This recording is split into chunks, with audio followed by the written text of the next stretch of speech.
Phew! With a sigh, the boy drops down into his favourite seat. He always sits there, so I've come to think of it as his personal seat. I've grown rather fond of seeing the boy every day. So, about last time, you were gonna tell me about it. He smiles at me brightly and excitedly. I know what I promised, but I'll pretend I forgot. Was I? I rub my chin and pretend to think. He takes the bait. He's so easy to tease. Yes, you were! He leans forward, eyes fierce with determination. Fine, fine, fine. With that, our daily routine is complete. I always pretend to be unwilling, and he always presses me to talk. This is almost ancient history to me. It happened very, very long ago. But even though it happened so long ago, if I just close my eyes, it all comes back to me. With that simple gesture, I leap through time back to when I was 17.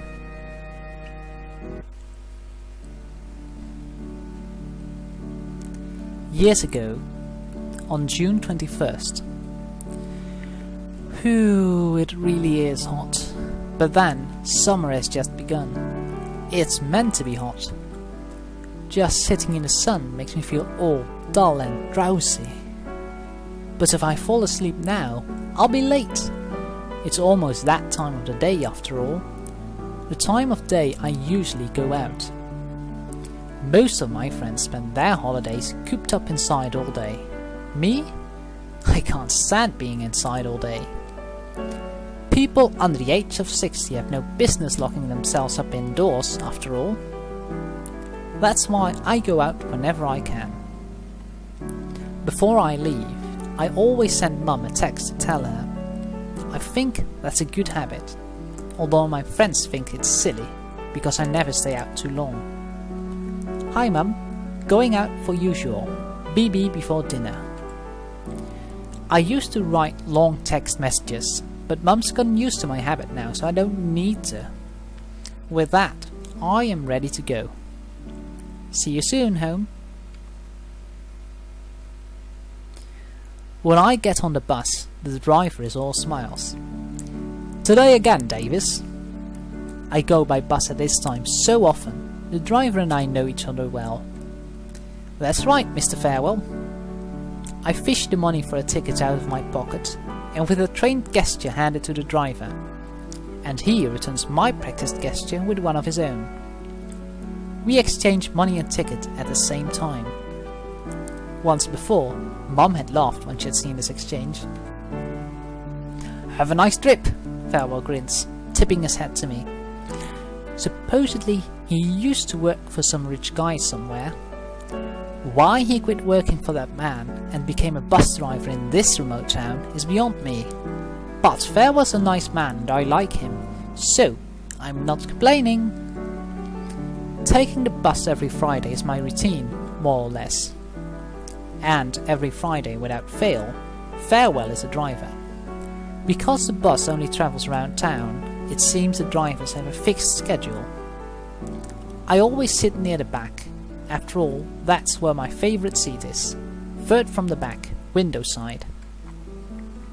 Although, today my seat already has an occupant. A girl, hardly older than me, is sitting in my chair. She's reading a book, occasionally pausing to glance out of the window. There's no helping it. I slip into the seat in front of her. If I can't have the best seat, I'll settle for second best. The reason I ride the bus is because I love watching the scenery pass by. For spring, there were the budding and blossoming flowers to look forward to. But now that it's summer, I look forward to the bright scenery. There's something beautiful about a green landscape. Now that I've sat down, I can focus on the scenery outside. The fruits on the apple trees have begun growing, and the empty patches of grass have become littered with flowers. This trip is well worth the money. I could watch the scenery glide by for hours on end. It's sure better than staring at a screen all day. Okay, that's a bit of an exaggeration. Having a nice day? The girl behind me suddenly starts talking. Hey, are you listening? I guess she's stuck on the... Whoa! Something suddenly moves beside me. What's that exaggerated reaction for? It's the girl that was sitting behind me. She's leaned forward from her chair and suddenly put her face right next to mine. The fierce way she's staring at me is almost unnerving. You scared the heck out of me! Isn't it obvious that scares someone witless? Well, you were ignoring me. I'm not an expert, but I don't think that's a good reason to start spooking people. You were talking to me? Obviously. But why? She sighs and shakes her head. Do I need a reason to talk to you? Well, if you put it that way, I guess not. What if I didn't want to talk? You definitely want to talk. You look like the sort that gets bored being lonely.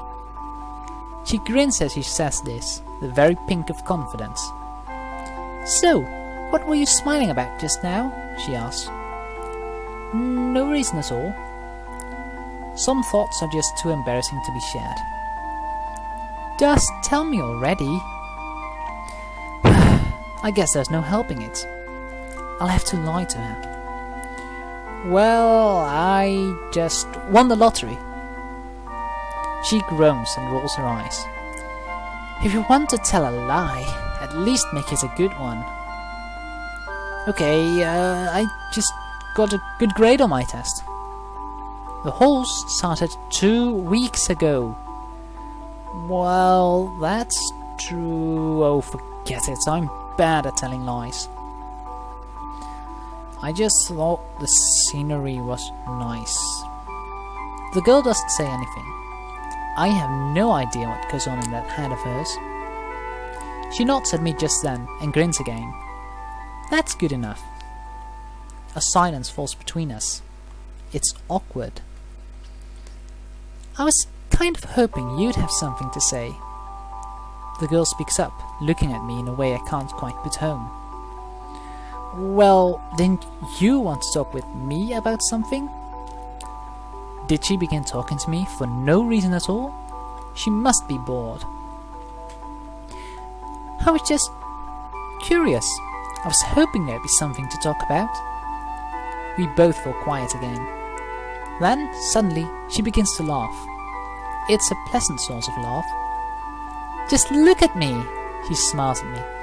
Talking to someone out of the blue with nothing to talk about. I guess you think I'm weird. No, not really. It's true that it's weird to stop talking to strangers suddenly, but it's not a bad thing. Really? Really? We spend the ride talking with each other. I find out her name's Rachel, and she attends school studying how to become a teacher. She's actually 3 years older than I am. I also find out that she likes trains more than she likes buses, and that she wishes her aunt would have lived near a railway station instead of this remote town. I guess she lives with her aunt. And worst of all is the supermarket. Rachel is a flurry of words. I can hardly get a word in. All I do is look at her face, and occasionally I nod or agree with her. Rachel's expression changes from happy to scowling to angry rapidly, whichever fits her story. She abruptly stops in mid-sentence when the bus comes to a stop. Well, this is my stop, Davy. You're good at listening, you know that. She smiles at me. I almost want to say, you're welcome. See you later. Before I can say a word, Rachel's already reached the door and, with a quick wave, she jumps out and I'm left alone. Afterwards, meeting Rachel on the bus became a weekly event. Of course, we just happened to take the same bus at the same time on the same day, but I wanted to think it was a special coincidence anyway. And for a good while, she was just a girl I'd meet on the bus, and who talked to me about everything. From the smell of flowers to the shapes of clouds, there just wasn't a thing she didn't talk about. I grew to love her stories. She was always lively and animated, and she drew me into her stories every single time. I found myself telling stories of my own. They weren't very interesting, I think, but she seemed to enjoy them. Rachel always urged me to go on. I looked forward to talking with her. Hearing her talk or commenting on my day, I longed for those moments. What began as a somewhat weird habit changed into a recurring weekly event, and I loved every minute of that event. I don't know exactly why or when it happened, but, well, who does know when they fall in love with someone? At first, I was just happy being able to talk with her, but as the days passed, I wanted more than just talk with her. I wanted to go out with her. So, one day, I gathered my courage and decided I'd ask her.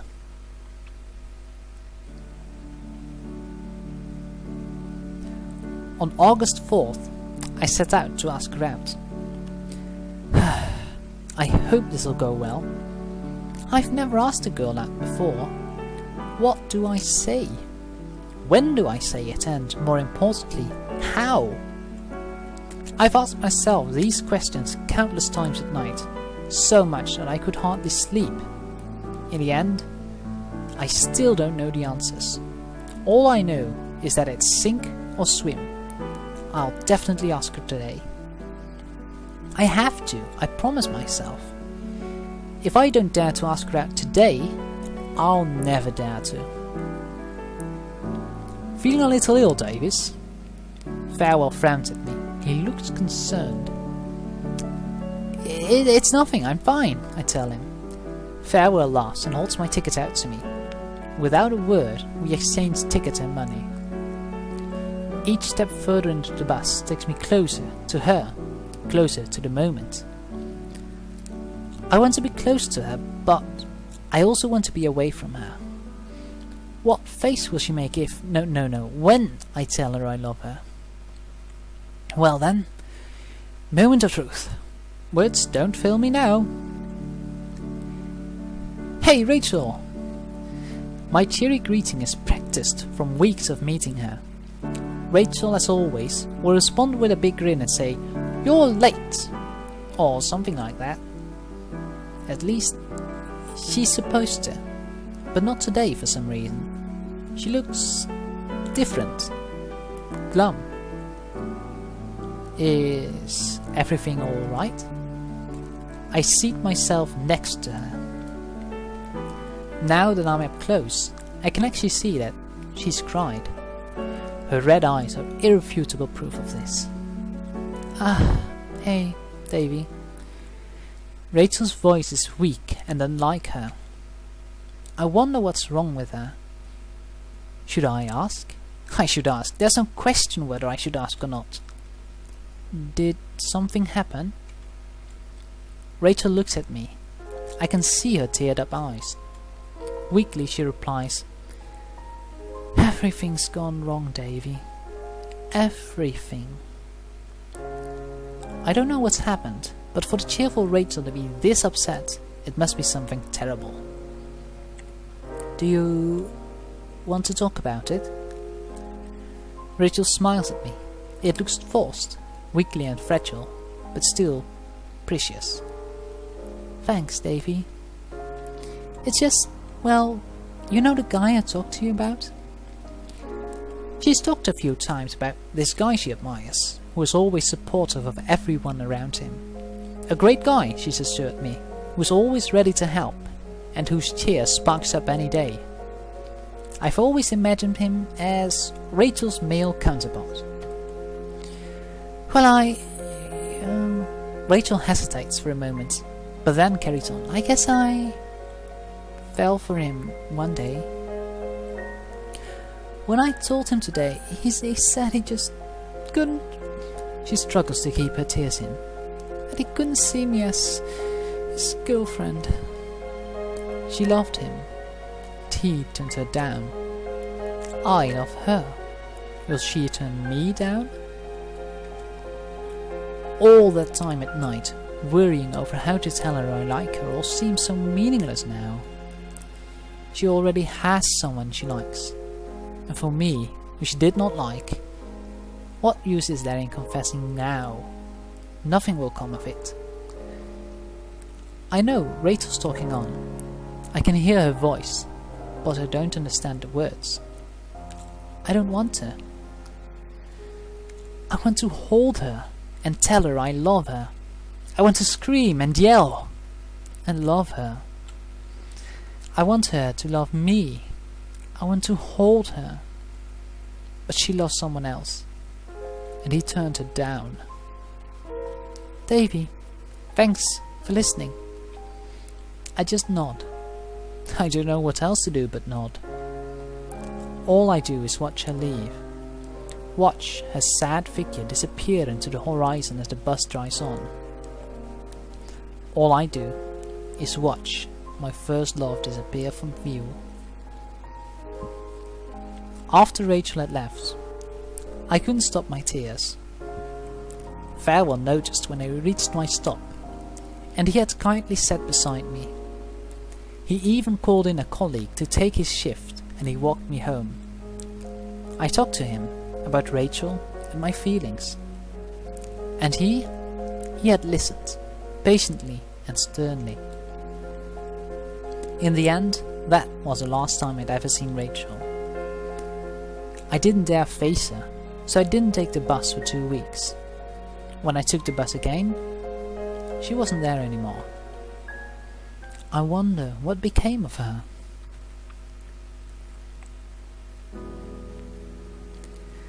Come on, Mr. Brooks. A promise is a promise. The kid's voice pulls me back to reality. I can feel my eyes watering up. Even though it was 20 years ago, it's still a sore spot. Well, you see, just for today, I'll relive that memory. I'll tell my story to this kid who rides with me every time. Old Farewell's no longer a bus driver, but his kindness that day touched my heart. That sounds incredibly cheesy, but life's a cheeseburger anyway. So, here I am, a bus driver telling stories to an elementary school kid. But that's alright, after all, I enjoy it. Every day I tell him a story. Sometimes something about me, sometimes something fictional. And every day afterwards I smile at him and say, "So, had a nice day?"